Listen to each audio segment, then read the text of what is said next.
নমস্কাৰ বন্ধু-বান্ধৱীসকল, আমাৰ ৱৰ্ল্ড টক্স ডিকে চেনেললৈ আপোনালোকক স্বাগতম জনাইছোঁ। এই ভিডিঅ'টোৰ জৰিয়তে আপোনালোকে গম পাব সিংহ ৰাশিৰ বাৰ্ষিক ৰাশিফল কেনেকুৱা হ'ব। প্ৰায় বৰ্ষটোতো গ'লে, তথাপিও আপোনালোকৰ কমেণ্ট অনুসৰি আমি বনাবলৈ চেষ্টা কৰিছোঁ ভিডিঅ'টো। ছাবস্ক্ৰাইব কৰক ৱৰ্ল্ড টক্স ডিকে।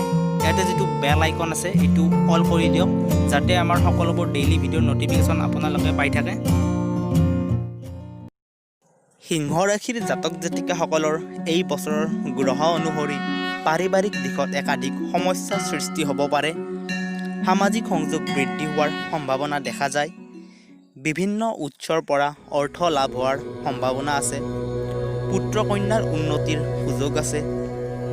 এই বছৰটোত আপোনাক শত্ৰুই বিপথে পৰিচালনা কৰিব পাৰে, কিন্তু শত্ৰুই সেই কামত সফল নহ'ব। শিক্ষাৰ ক্ষেত্ৰতো আশা কৰা অনুপাতে ফল লাভ কৰাৰ বাধা দেখা যায়। পিতৃ মাতৃৰ স্বাস্থ্যৰ ক্ষেত্ৰত উদ্বেগ হোৱাৰ সম্ভাৱনাও দেখা যায়। দাম্পত্যৰ ক্ষেত্ৰত সম্পৰ্কৰ উন্নতি দেখা যায়। অবিবাহিতসকলৰ বিবাহৰ ক্ষেত্ৰত বাধাৰ সম্ভাৱনা আছে।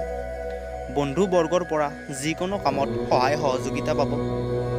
কৰ্মক্ষেত্ৰত একাধিক সমস্যাৰ সৃষ্টি হ'ব পাৰে। এই বছৰটোত আপুনি বিভিন্ন ধৰণৰ ভ্ৰমণৰ সুযোগ লাভ কৰিব। ব্যৱসায়ীসকলৰ ক্ষেত্ৰত এই বছৰটো আশা কৰা অনুপাতে ফল লাভ কৰিব। সিংহ ৰাশিৰ জাতকসকলে ভাল স্বাস্থ্য উপভোগ কৰিব। এই বছৰটোত শৰীৰত মেদ নিয়ন্ত্ৰণ কৰিবলৈ আপোনাক যোগ, প্ৰণায়াম আৰু ব্যায়াম কৰাৰ প্ৰয়োজন হ'ব। প্ৰেম জীৱনত এটা বেয়া অধ্যায় আহিব পাৰে আৰু আপোনাৰ দুজনকে পৃথক কৰিব পাৰে। যদি আপুনি বিবাহিত, এটা অস্থিৰ পৰিৱেশত জীৱন যাপন কৰিব লগা হ'ব পাৰে। কোনো ধৰণৰ ভুল বুজাবুজি নিজৰ সম্পৰ্কত ঘৰ কৰিব নিদিব। বছৰৰ শেষৰ মাহকেইটা বিবাহিত জাতকৰ বাবে উত্তম হ'ব। জানক এইবাৰ স্বাস্থ্যৰ বিষয়ে। এই বছৰটোত আপোনাৰ স্বাস্থ্যৰ ক্ষেত্ৰত শুভফল লাভ কৰাৰ সম্ভাৱনা আছে। পুৰণি ৰোগসমূহ নতুনকৈ দেখা দিব পাৰে। স্নায়ু ৰোগত কষ্ট পাব পাৰে। যাতায়াতৰ ক্ষেত্ৰত সতৰ্কতা অৱলম্বন কৰি চলক। শিক্ষাৰ ক্ষেত্ৰত কেনেকুৱা হ'ব আপোনালোকৰ এই বছৰটো জানো আহক।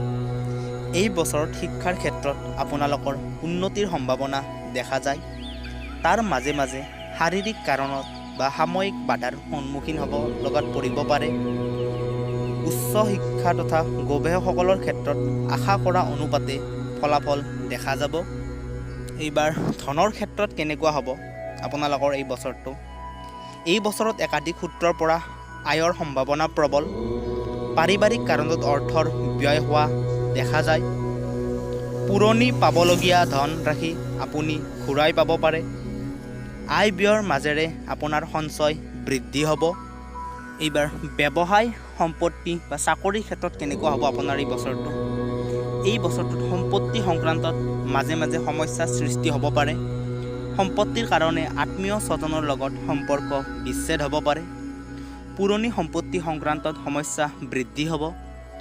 নতুন সম্পত্তি ক্ৰয়ৰ ক্ষেত্ৰত সতৰ্কতা অৱলম্বন কৰি চলক। এই বছৰত চাকৰিৰ ক্ষেত্ৰত বাধাৰ সমস্যা দেখা দিব পাৰে। বহুতৰ কৰ্মক্ষেত্ৰত পৰিৱৰ্তন হ'ব পাৰে। উচ্চ কৰ্তৃপক্ষৰ লগত সম্পৰ্কৰ অৱনতি ঘটিব। কৰ্মক্ষেত্ৰত যদিও নতুন নতুন সুযোগ লাভ কৰিব, যদিও সেইবোৰ আপোনাৰ পচন্দ হোৱাৰ সম্ভাৱনা কম। এই বছৰটোত ব্যৱসায় সংক্ৰান্তত আশা কৰা অনুপাতে ফল লাভ কৰিব। অংশীদাৰী ব্যৱসায়ত অংশীদাৰৰ সৈতে সম্পৰ্কৰ উন্নতি হোৱাৰ সম্ভাৱনা দেখা যায়। কাপোৰৰ ব্যৱসায়ৰ ক্ষেত্ৰত যথেষ্ট সুফল লাভ কৰাৰ সম্ভাৱনা আছে। ব্যৱসায় সংক্ৰান্তত ভ্ৰমণৰ সুযোগো লাভ কৰিব। এইবাৰ জানক প্ৰতিকাৰ। প্ৰবাল, পোখৰাজ এইকেইটা ধাতুৰ ভিতৰত আপুনি যদি কিবা শৰীৰত পিন্ধে আপোনাৰ কাৰণে ভাল হ'ব বছৰটো। আপোনালোকৰ শুভ বাৰ হৈছে শুক্ৰবাৰ আৰু দেওবাৰ। শুভ সংখ্যা 2, 6 আৰু 8।